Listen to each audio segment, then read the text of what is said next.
Ladies and gentlemen, gather round. Gather around. Pour a drink.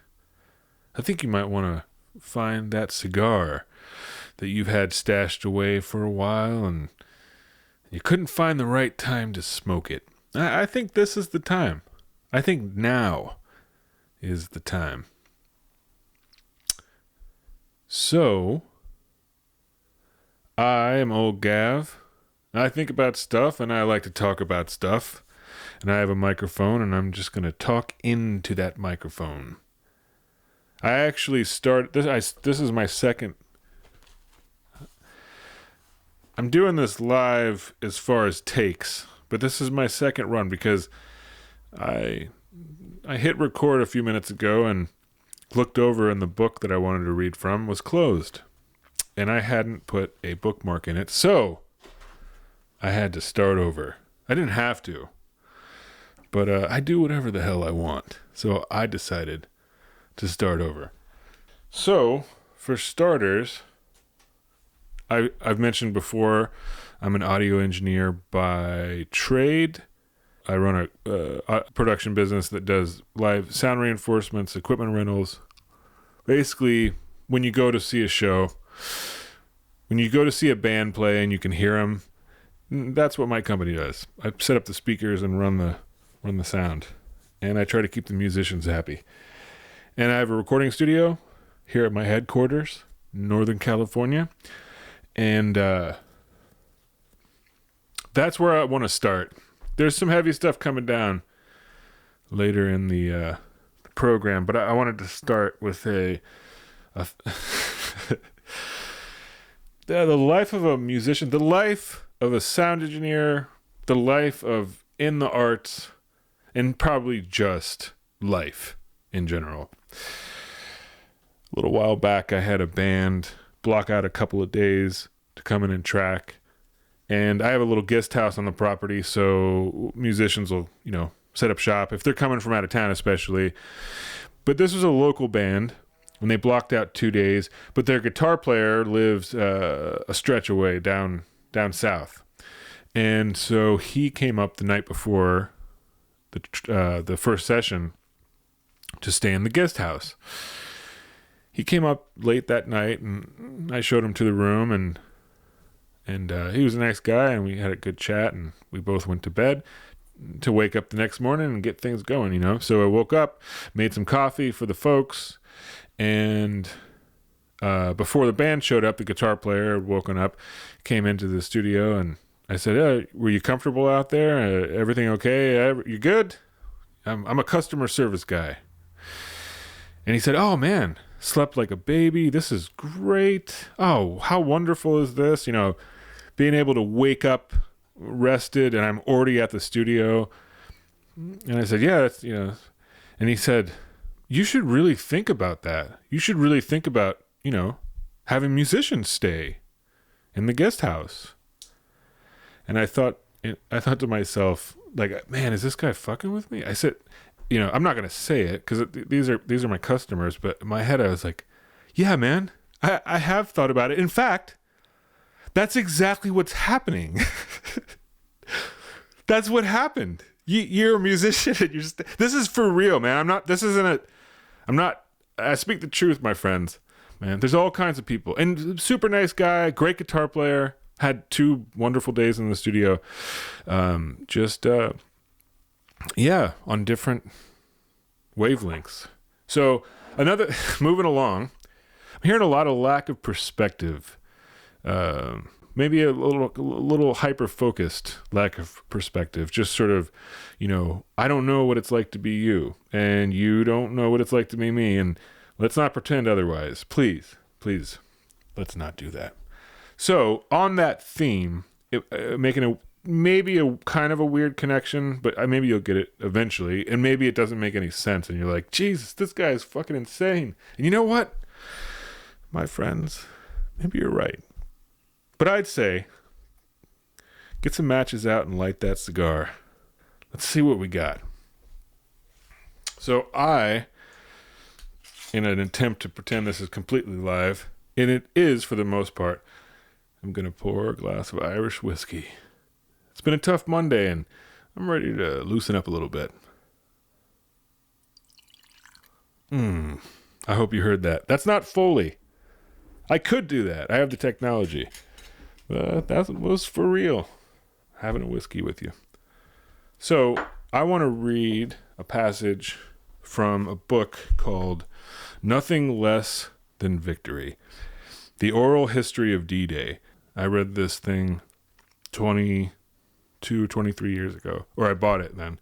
Read it then, and then I flipped through it from time to time.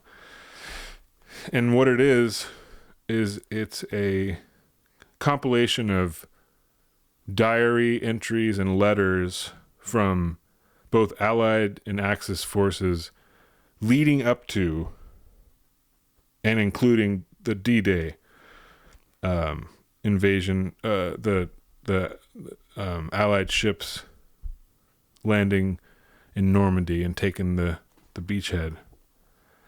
And it starts way at the tippy top. Like, tippy top you never even knew existed. Like, sending in guys in one-man submarines to come up on the beach to get soil samples to give to the engineers to see if the sand could support the heavy armor that was going to roll in that day. But anyway, so I really dig it. And it also being from both sides of the fence. There's entries in here from German soldiers as they wait, anticipating the boats. So this is an entry. I don't know if it's a diary, if it's a letter, but it's from Harry Parley, who's age 24 at the time, part of E Company, 116th Infantry. And this is the Higgins boats hitting the beach. As our boat touched sand and the ramp went down, I became a visitor to hell. Some boats on either side of us had been hit by artillery. I was aware that some were burning and some were sinking. I can't recall if there were cries from the wounded. The air was thick with smoke and the roar of exploding shells. I shut everything and concentrated on following the man in front of me, down the ramp and into the water.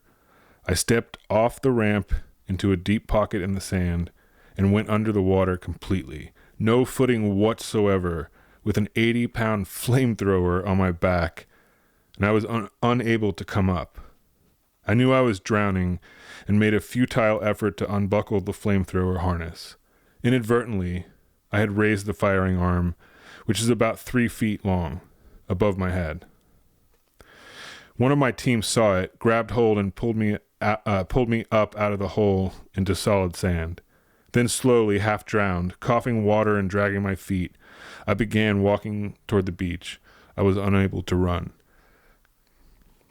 Ahead of me in the distance, as I came across the sand, I could see high bluffs rising above the beach. I knew, of course, that enemy fire was being directed down into the beach from those bluffs, and I could see the survivors of the landing already using the base of the bluffs as shelter. Machine gun fire was hitting the beach, and as it hit the sand, it made a sip-sip sound, like someone sucking on their teeth. What I found when I finally reached the seawall at the foot of the bluffs is difficult to describe. I can only call it disorganized chaos. Men were trying to dig or scrape trenches or foxholes for protection against incoming fire. Others were carrying or helping the wounded to shelter. We had to crouch, to crawl on all fours when moving about. To communicate, we had to shout above the din of the shelling from both sides, as well as the explosions on the beach. Most of us were in no condition to carry on. All we could do was try to stay alive for the moment. Along the beach, I could see burning wreckage and equipment, damaged landing craft, and of course, men trying to get off the beach. The enormity of our situation came as I realized that we had landed in the wrong beach sector and that many of those people around me were from other units and were strangers to me. What's more, the terrain before us was not what I had been trained to encounter. All disorganized, all trying to stay alive. I remember removing my flamethrower and trying to dig a trench while lying on my stomach. And I want to say real quick, before that's about halfway through, just so you, I think it's made clear, this is real. This isn't an author trying to imagine what war is like. This happened to this person, to Harry Parley, and he's 24 years old. I'll keep going. Scared, worried, and often praying, I tried to help some of the wounded. 1 or 2 times I was able to control my fear long enough to race across the sand to drag a helpless GI out of the water and save him from drowning in the incoming tide. That was the extent of my bravery that morning. When clear thinking began replacing some of our fear, many of us accepted the fact that we had to get off that beach or die where we were. Word was passed that a small draw providing access up the bluff had been found, and that attempts were being made to blow the barbed wire with Bangalore torpedoes and find a way up through the mines. As I worked my way up the draw, I could hear the Bangalores blow, followed by other explosions. By the time I reached the opening in the wire, a few men had already gone through. I could see them picking their way up the slope. As I started up, I saw the white tape marking a safe path through the mines, and I also saw the cost paid to mark that path for us. 1 or 2 GIs had been blown to death, and another, with both legs gone, was being attended to by the medics. Anyhow, before I could reach the top of the bluff, word was shouted that we were to come back down, because the Navy was about to shell the area above us. For some unexplainable reason, we didn't come all the way back down. Maybe it was the fear of triggering some undetected mine. I remember foolishly standing about 40 feet below the top of the bluff and watching in amazement the power and accuracy of the Navy fire landing just above me. I could even look back across the water and see the ship firing its guns. I think it was the USS Augusta. The shelling ceased in about 15 or 20 minutes, and we continued our climb to the top. During the delay, I traded my bar automatic rifle for an M1 with another GI. He wanted more firepower, and I wanted less weight to carry.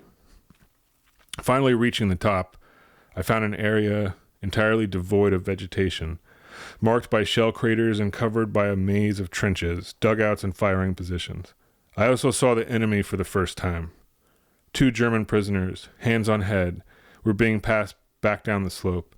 They had Asian features, and they were smiling.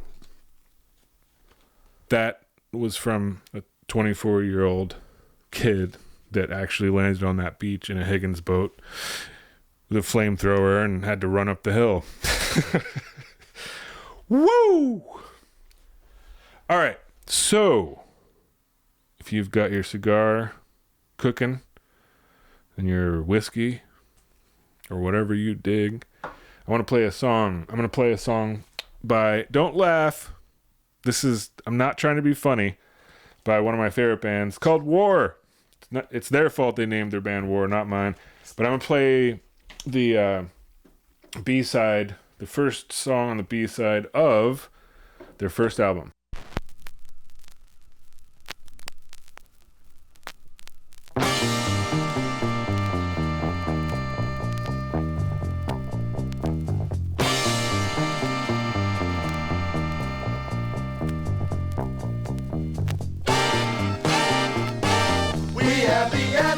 All of your hang-ups, but we won't tell you, 'cause if we did, you just would not believe us, so do what you do.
right, that's War.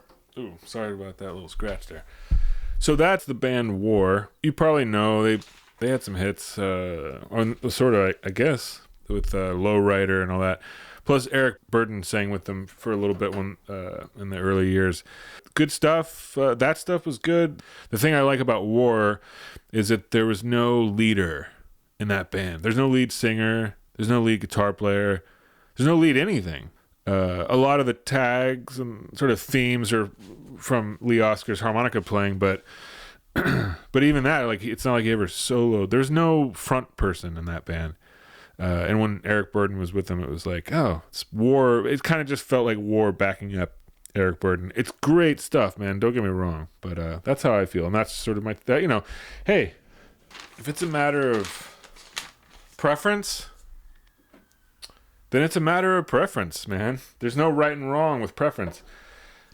If killing people and trying to reanimate their bodies is your preference, I think society has a problem with that preference. But if you didn't really like the band War with Eric Burden, that is harmless preference. All right, so to bookend being goofy with the first thing that was goofy and then going into some serious stuff. Sorry, I know you think I'm crazy, but if you take this as a whole, I don't know, there's something there. No, that's not true. Maybe there isn't. Maybe there is no theme. Maybe it's just all random. And there's no way to know what's up and what's down. So, I've spent most of my life living in San Francisco, and a few years ago, I bought some property up in the country and set up shop. And I'm not married. I don't have kids. I'm a rogue solo act, one-man band, and I happily moved into my new place. I'm feeling good. I'm like, oh, life is great. Successfully moved the business, setting up the compound, and I'm driving home from the grocery store down the way. It's October, and I pass. This is in the country, so I'm used to being in the city. Everything is small. There's Christmas tree lots, and there's pumpkin patches, but they're all like they're like in alleyways. They're like in between. It's like in between two spots. So now I'm in the country, and so I'm driving home from the grocery store, and it was perfect too because the sun was kind of setting. You know, what is for you photographers, or I'm asking you, the golden hour. The glow, and it's October, so you got all the themes are coming together, right? And off to my right, I see the pumpkin patch, my new neighborhood pumpkin patch, and it's huge. It's vast. There's tractors and there's mazes, hay bale maze. There's all kinds of stuff, and there's pumpkins everywhere. And I'm like, oh man. You know, I'm new to the neighborhood, and I want to get to know the community and stuff. I'm like, I'll go to the pumpkin patch, and then I'm like, I'm driving my white cargo van my work vehicle. I'm like, and I'm by myself. So real quickly, without calling my accountant, did the math, and thought, maybe it would be best if I didn't pull off to the pumpkin patch and kind of just hang out and watch the kids run around and watch the happy families. I would go get a pumpkin, but then it'd be like, wow, now he's really trying to fit in. I'm going to keep an eye on that guy. And maybe that guy is fine. But, yeah, the world works the way it works. So, those are my thoughts about that. Moving along and, I think, wrapping up. That first passage was pretty long. So what I'm going to do, and I'm going to play one more song, and we're going to keep that same record going. So this is the first track on the first album by one of my favorite bands, War. Ladies and gentlemen, another War song.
cries, yeah. Bullets, my crater. I knew I had to die. Oh son, I believe in you.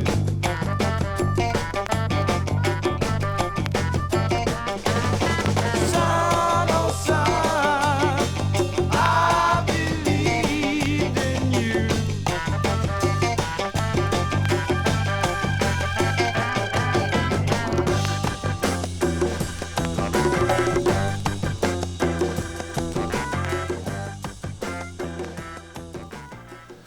All right. Thanks for hanging tight. I hope you dug it. I hope you had a good time. I did. I always do. I'm talking. Well, I love to talk. I always also like to listen, but we'll talk about that another time. All right, everyone. I'm old Gav, and I think about stuff.